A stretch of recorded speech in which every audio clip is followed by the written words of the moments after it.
Everything about the 2018 Maruti Swift is new. Right from the front fascia, to the rear design, side profile and even the interiors, it's all new. And Maruti Suzuki has done a commendable job at maintaining the Swift DNA. The new Swift is now based on the 5th generation hardtech platform, which makes use of high-tensile steel and is 40% lighter as compared to the old platform. Not only is the car lightweight, but the new platform also offers better torsional rigidity. In fact, the new Swift complies with the front offset impact, side impact and pedestrian safety norms that will come in effect from October 2018. Coming back to the design, the new Swift features a new nose with the swept-back projector headlamps, the new single-aperture grille and a new bumper. Maruti is offering LED lights along with LED daytime running lights on the top-spec Z trim, while all other trims get halogen headlamps. The lower part of the bumper sports a small air dam, while the fog lamp clusters are neatly integrated into it. Moving onto the side, the character lines will remind you of the Baleno. However, the new Swift carves out a niche for itself with a cockpit-style A-pillar, sloping roof and blacked-out B-pillar. Another interesting design highlight is the way the door handle has been seamlessly integrated into the C-pillar. The car also gets 15-inch precision-cut 5-spoke alloy wheels in the top-spec Z trim. The Z trims get silver alloy wheels with the same design, while the lower V and L trims get steel rims with wheel caps. The car gets a wider stance at the rear with a redesigned tailgate and rear bumper. Also on offer are new taillights with L-shaped LED design. The new platform has helped in increasing the boot space by 58 liters to 265 liters. We have had a preview of the interiors of the new Swift with the launch of new Maruti Dare. While the overall interior design is similar, there are quite a few changes in the Swift. First and foremost is the all-black design that lends sporty character to the Swift. While the Dare gets drop has oil AC vents, the new Swift gets circular vents. The Swift gets the same 3-spoke flat-bottom steering wheel from the Dare that offers a premium character to the car. Furthermore, the new Swift gets new circular controls for the automatic climate control, and might we add that they look futuristic. The front seats are sporty, well-bolstered and offers a snug fit to the front passengers. Moving to the rear, the back seats are slightly reclined to offer comfort to the rear occupants. Owing to the longer wheelbase and wider track, the cabin is spacious and offers better legroom and shoulder room.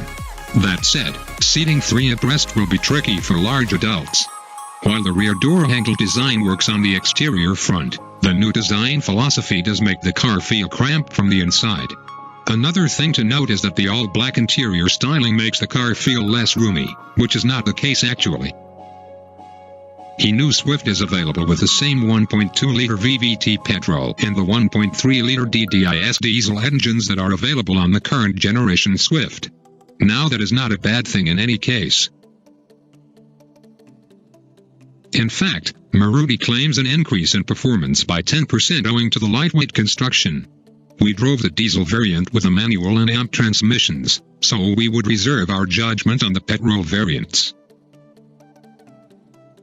The 1.3-liter diesel motor produces 74 bhp of power and 190 Nm of peak torque, mated to 5-speed manual and amp transmissions.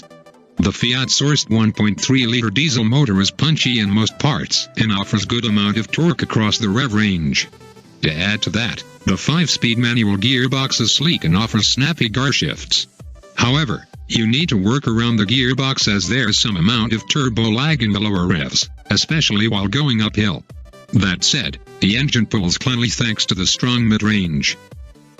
The 1.3-liter diesel motor is not the most refined one in the segment, and you can hear a significant diesel clatter inside the cabin. Coming to the automatic transmission, Maruti Suzuki is offering a 5-speed AGS auto gear shift gearbox. Now, AMT transmissions are known to be lethargic and unwilling to quick shifts. But we need to appreciate Maruti Suzuki for the way they have tuned the AMT gearbox. Now, it is not like any CVT or torque converter unit, but does its job quite well while being a city runabout. It's when you are on the highway and wish to speed away, is when the AMT transmission is reluctant to shift quickly. In fact, there's also some amount of jerkiness while the gearbox shifts up, and you can feel the jerks in transition. Now, AMT transmissions are known to be lethargic and unwilling to quick shifts. But we need to appreciate Maruti Suzuki for the way they have tuned the AMT gearbox. Now, It is not like any CVT or torque converter unit, but does its job quite well while being a city runabout. It's when you are on the highway and wish to speed away, is when the AMT transmission is reluctant to shift quickly. In fact, there's also some amount of jerkiness while the gearbox shifts up, and you can feel the jerks in transition. The first thing you notice after you drive the new Swift is how stiff the chassis is. The car is sure-footed and maintains its balance in corners. That said, the steering is lifeless to say the least. While the light steering helps in traffic scenarios, it lacks feedback on highways and corners. However, the shortcomings in the handling department are negated by the good ride quality. Maruti Suzuki has opted for a stiff suspension setup on the new Swift. This has helped the company to somewhat reclaim the sporty manners of the Swift. The stiff suspension feels a bit jarring on broken roads at low speeds, but smoothens out as you grab pace. To sum it up, the brilliant chassis and stiff suspension is negated by the lifeless steering, leaving you with a feeling of wanting more out of the car.